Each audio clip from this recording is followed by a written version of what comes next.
नमस्कार मित्रों। आप सभी का स्वागत है गबन श्रृंखला की एक और नए वीडियो में। अगर आपने इस कहानी के पिछले भाग को अभी तक नहीं देखा है तो कृपया डिस्क्रिप्शन में जाकर पहले उन भागों को सुनें, उसके बाद इस वीडियो को आगे देखें। पिछले भाग में हमने देखा कि रमानाथ के कलकत्ता जाने के बाद जालपा उसे ढूंढते हुए उसके दफ्तर जाती है।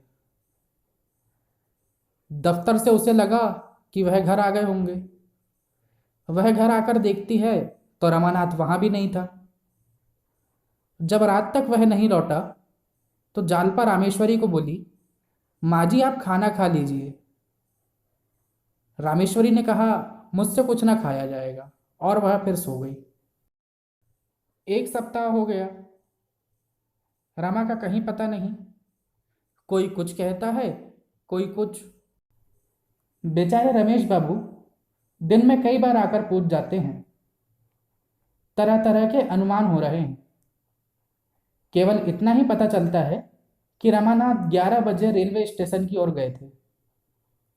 मुंशी दयानाथ का ख्याल है, यद्यपि वैसे स्पष्ट रूप से प्रकट नहीं करते, कि रमा ने आत्महत्या कर ली। ऐसी दशा में यही होता है। इसकी कई मिसालें उन्होंने खुद आंखों से देखी हैं। सास और ससुर दोनों ही जालपा पर सारा इल्जाम थोप रहे हैं। साफ साफ कह रहे हैं कि इसी के कारण उसके प्राण गए। इसने उसका नाको दम कर दिया। पूछो, थोड़ी सी तो आपकी आमदनी, फिर तुम्हें रोज सैर सपाटे और दावत तवाजे की क्या सूझती थी। जालपा पर किसी को दया नहीं आती। कोई उसके आंसू नहीं पोंछता। केवल रमेश बाबू उसकी तत्परता और सद्बुद्धि की प्रशंसा करते हैं। लेकिन मुंशी दयानाथ की आंखों में उस कृत्य का कुछ मूल्य नहीं। आग लगाकर पानी लेकर दौड़ने से तो कोई निर्दोष नहीं होता। एक दिन दयानाथ वाचनालय से लौटे तो मुंह लटका हुआ था। एक तो उनकी सूरत यूं ही मुहरमी थी। उस पर मुंह लटका लेते थे तो कोई बच्चा भी कह सकता था कि इनका मिजाज बिगड़ा हुआ है।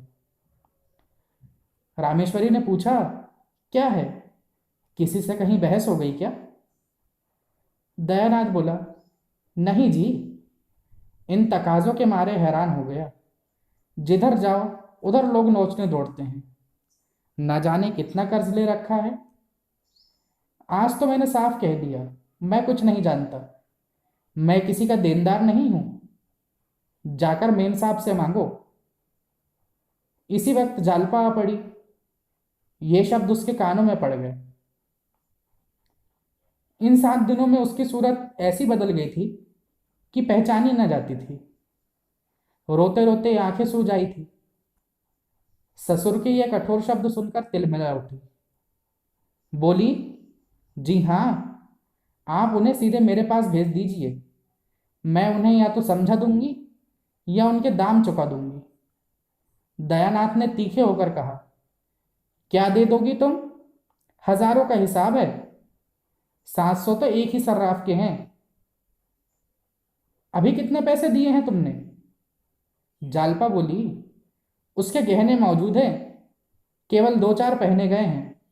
वह आए तो मेरे पास भेज दीजिए, मैं उसकी चीजें वापस कर दूंगी। बहुत होगा 10-5 रुपए तावान के ले लेगा। यह कहती हुई वह ऊपर जा रही थी कि रतन आ गई और उसे गले से लगाती हुई बोली, क्या अब तक कुछ पता नहीं चला। जालपा को इन शब्दों में स्नेह और सहानुभूति का एक सागर उमड़ता हुआ जान पड़ा।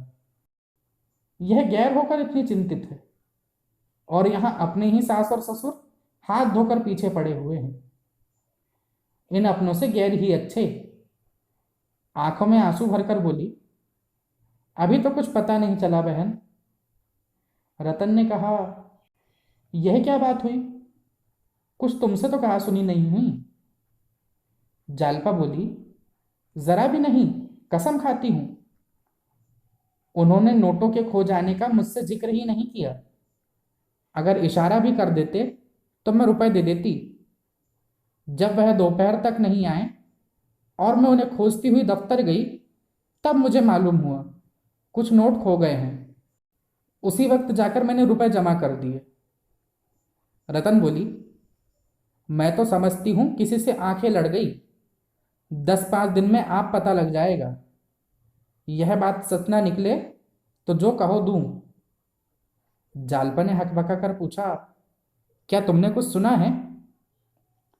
रतन बोली, नहीं, सुना तो नहीं, पर मेरा अनुमान है।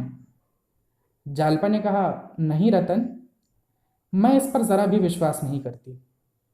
यह बुराई उनमें नहीं है, और चाहे जितनी बुराइयां हों, मुझे उन पर संदेह करने का कोई कारण नहीं है। रतन ने हंसकर कहा, इस कला में वे लोग निपुण होते हैं, तुम बेचारी क्या जानो।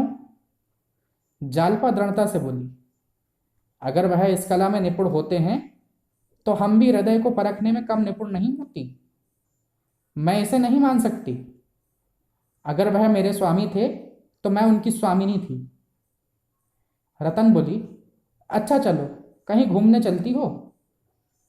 चलो तुम्हें कहीं घुमा लाऊं। जालपा ने कहा, नहीं, इस वक्त तो मुझे फुर्सत नहीं है।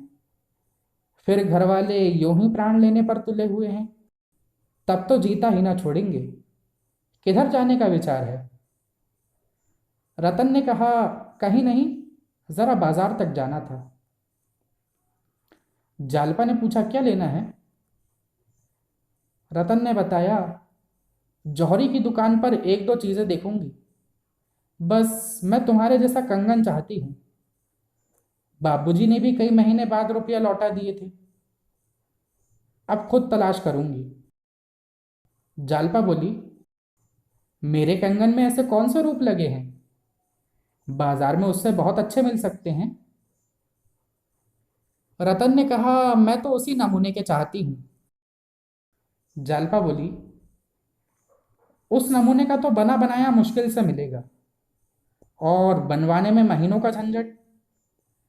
अगर सब्र ना आता हो तो मेरा ही कंगन ले लो, मैं फिर बनवा लूंगी।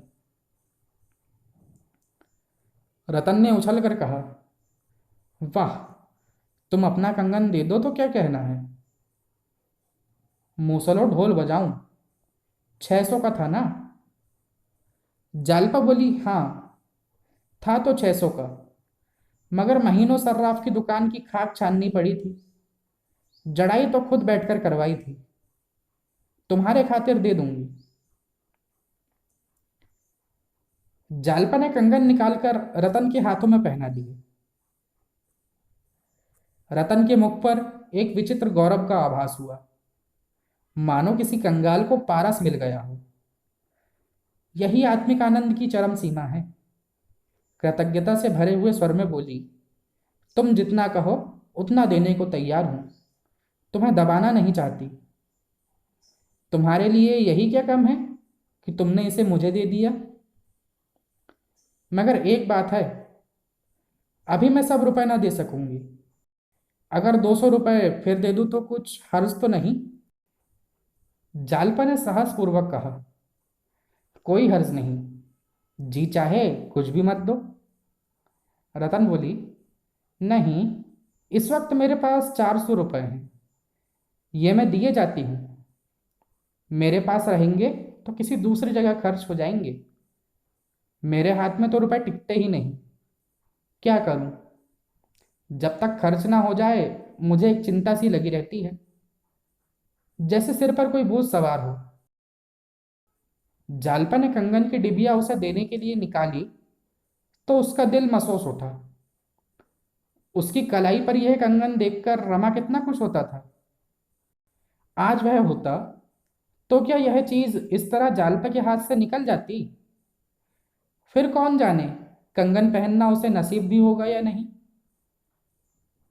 उसने बहुत जब्त किया, पर आंसू निकल ही आए।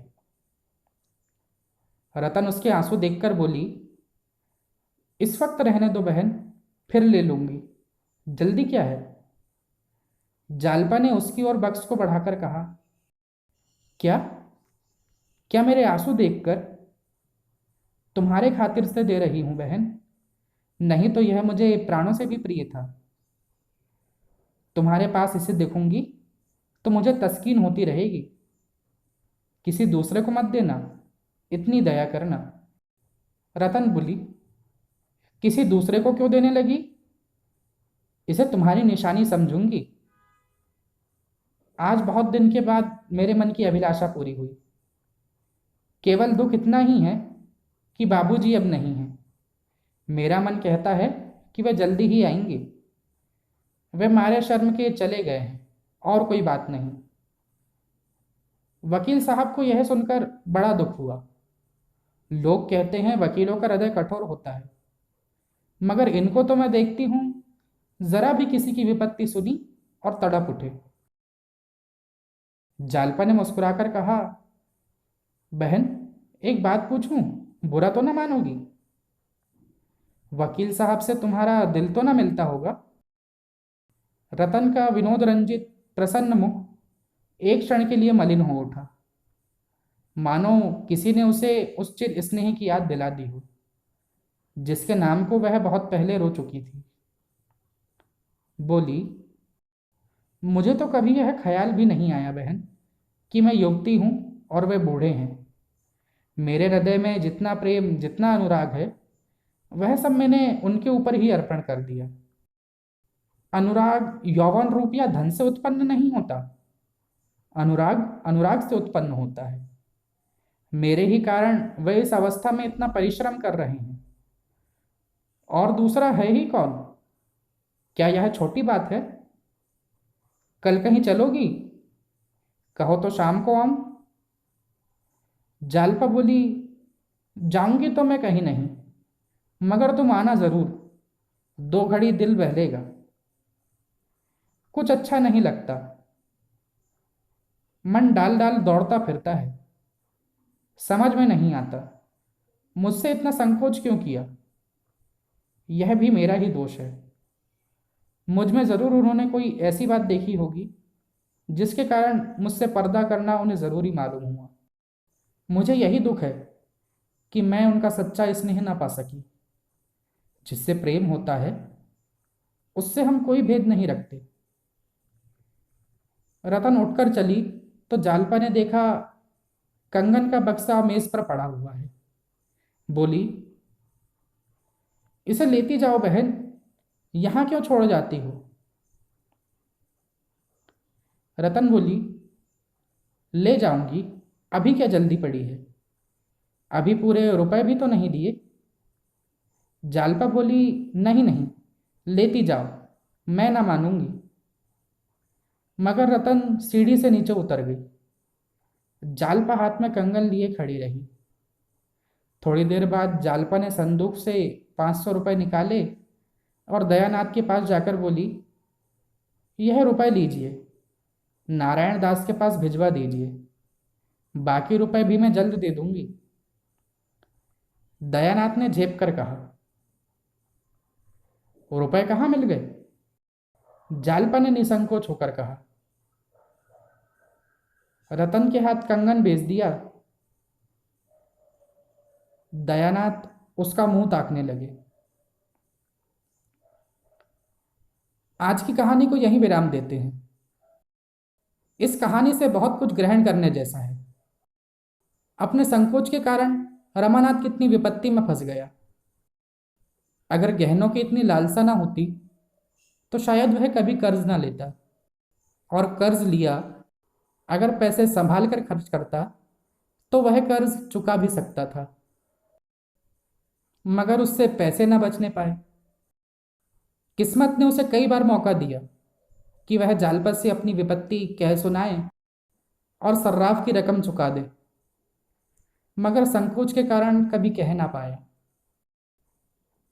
पहली शिक्षा तो ये मिलती है कि अपनी चादर देखकर ही पांव फैलाएं तो अच्छा है, और दूसरी शिक्षा ये कि अपने घर वालों से कभी किसी चीज़ को कहने में संकोच ना करें, क्योंकि वे ही हैं जो मुश्किल से हमें बाहर निकाल सकते हैं। अगर कहानी अच्छी लगी हो तो इसे लाइक और शेयर ज़रूर करें। अभी तक हमारे चैनल को सब्सक्राइब नहीं किया हो तो इसे सब्सक्राइब कर ले, ताकि अगले वीडियो की नोटिफिकेशन आप तक पहुंच जाए। कल फिर मिलेंगे इसके आगे की कहानी के साथ। तब तक के लिए धन्यवाद।